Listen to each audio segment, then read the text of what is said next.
Welcome back to another polar coordinates video. We're continuing our series and we're going to look at some more polar graphs in this video. In the previous couple of videos, we've looked at cardioids, limicon and rhodonia.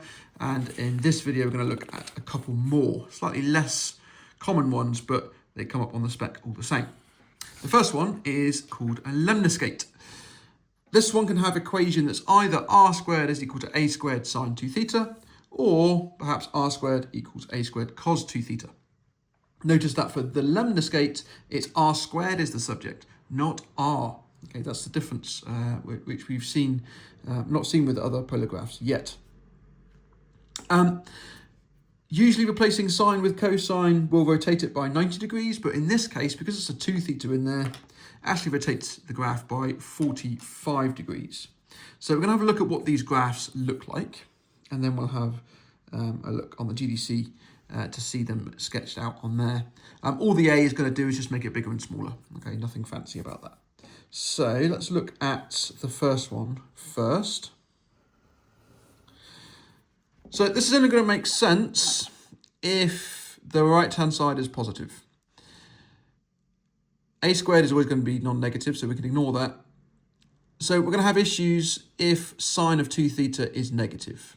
Now sine of 2 theta is negative in this quadrant here, so between pi on 2 and pi, and in this quadrant here, between 3 pi on 2 and 2 pi. So there's not going to be anything drawn in this quadrant or this quadrant, and because they're opposite each other, they're not even going to poke through, and actually can't have negative r anyway, because it's r squared equals. So those are ignored. There's nothing drawn in those two quadrants. Everything goes on in this quadrant and this quadrant. When theta is 0, r is 0, and we're going to get a maximum when theta is pi on 4. Okay, usually it will be pi on 2, but because of the 2 theta, it's now pi on 4. So we're going to get a maximum point up here somewhere, and then by the time we get to pi on 2, we're back down to 0 again. So we're going to start 0, we're going to come out to some kind of maximum, and then we're going to come back at the origin with a 0.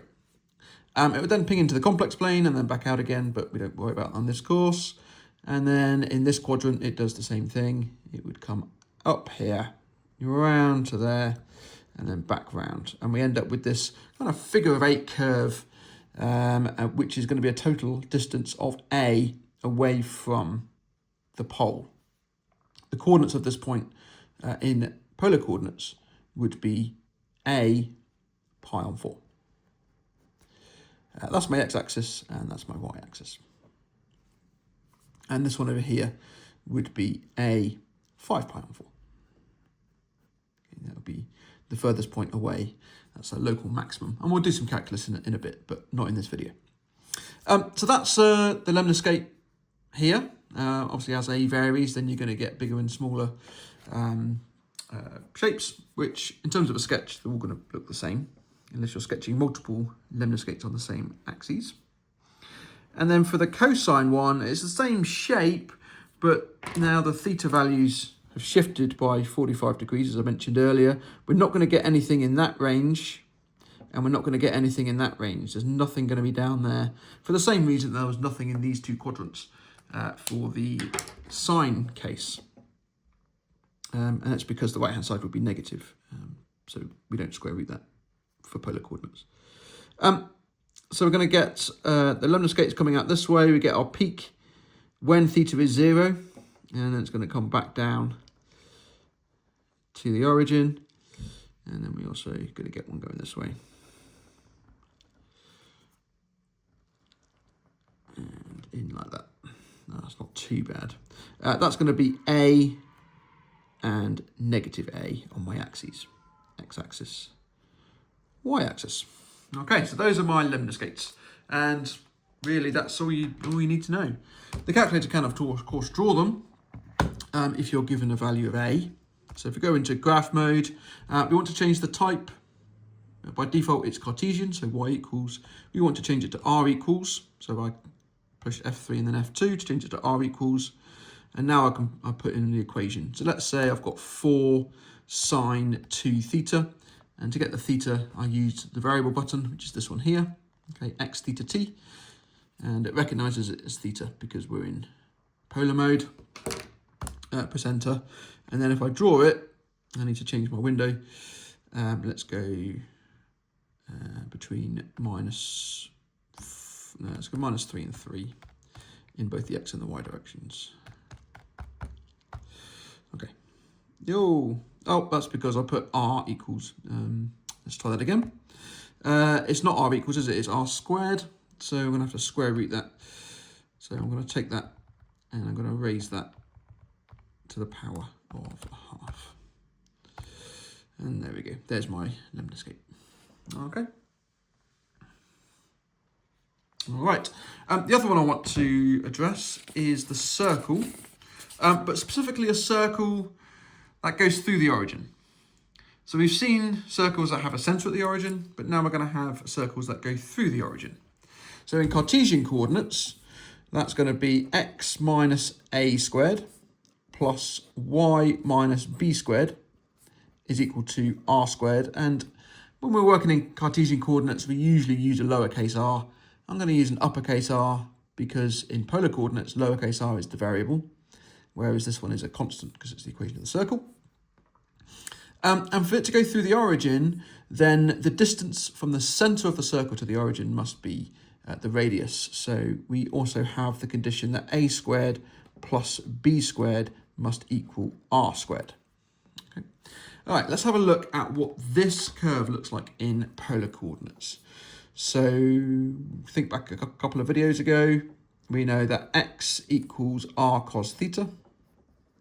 And we know that y equals r sine theta. So when we're converting from Cartesian equations to polar equations, these are the equations we will use. We're going to get x squared plus y squared minus 2ax minus 2by plus a squared plus b squared equals r squared. And I know you don't normally multiply out brackets like that in that order, but I've done that to group them together. So the first bracket is there, and there, and then the second bracket is there, and there. But we notice that x squared plus y squared is r squared by definition. And we also notice that the a squared plus b squared is r squared as per the condition listed above. So these terms will actually cancel with each other in this case because the origin is on the circumference of the circle. Okay. Now that gives us that r squared minus 2 into ax plus by will be equal to 0. But we can now use these. X is r cos theta and y is r sine theta. And then tidy that up and divide by r. We will end up with r is equal to 2 into a times the cosine of theta plus b times the sine of theta.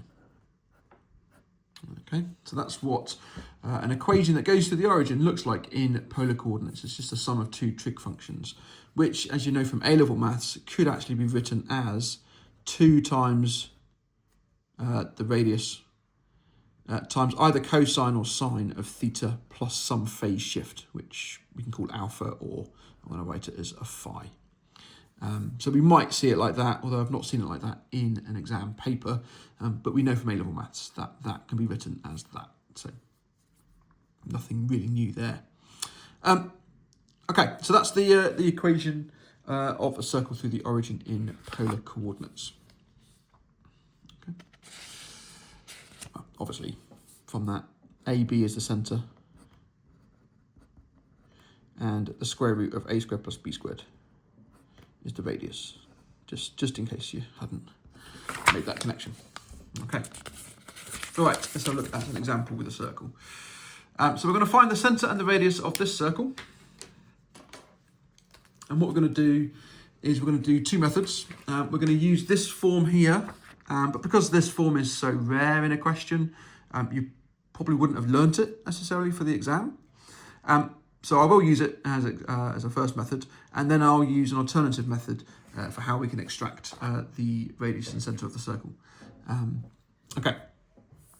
So we're told in the question it's a circle, so that's good. But we're going to need to pull that 2 out. And we also want, if we notice, we want to pay attention to the coefficient of cosine and the coefficient of sine. So pulling a 2 out, I'm going to end up with minus cos of theta plus 3/2 sine of theta.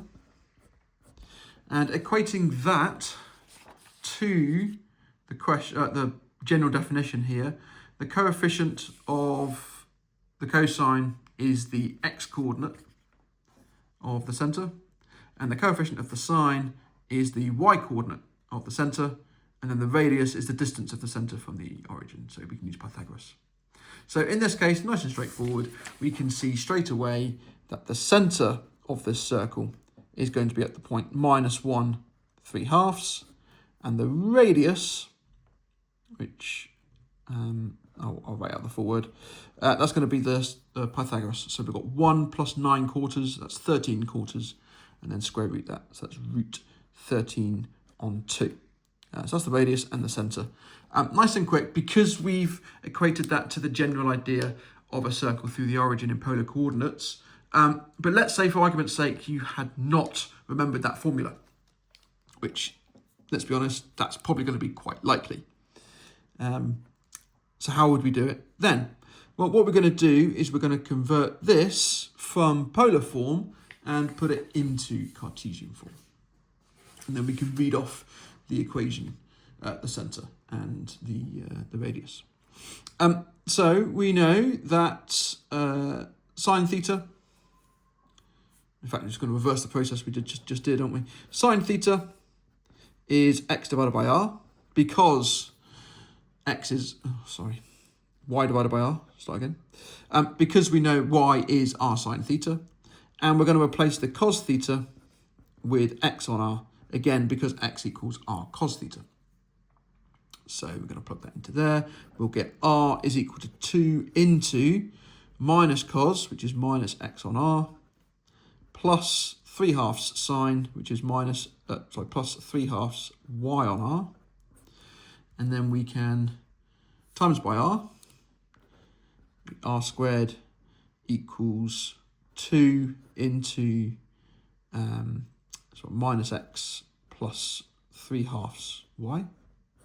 And then I can bring the 2 in, so that's going to be 3y minus 2x.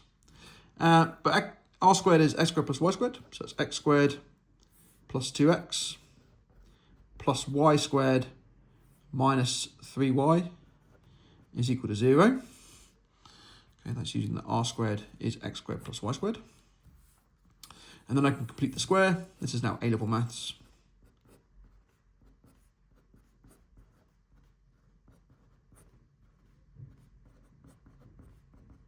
Okay, complete the square in x and y, and we end up with x plus 1 squared plus y minus 3/2 squared is equal to 13/4. So we can read off the centre as -1 positive 3/2, and we can read off the radius, which in this case is going to be root 13 on 2. Okay, so of course we can do it if we didn't remember the rule from up here, but if you do remember the rule, really quick. Okay. All right. That finishes this video. I've got nothing more. In the next video, we're going to have a look at some areas, how we use integration to calculate areas with polar coordinates. And in the final video, we're going to look at differentiation. All right. Stay tuned and do drop some comments if you have any questions.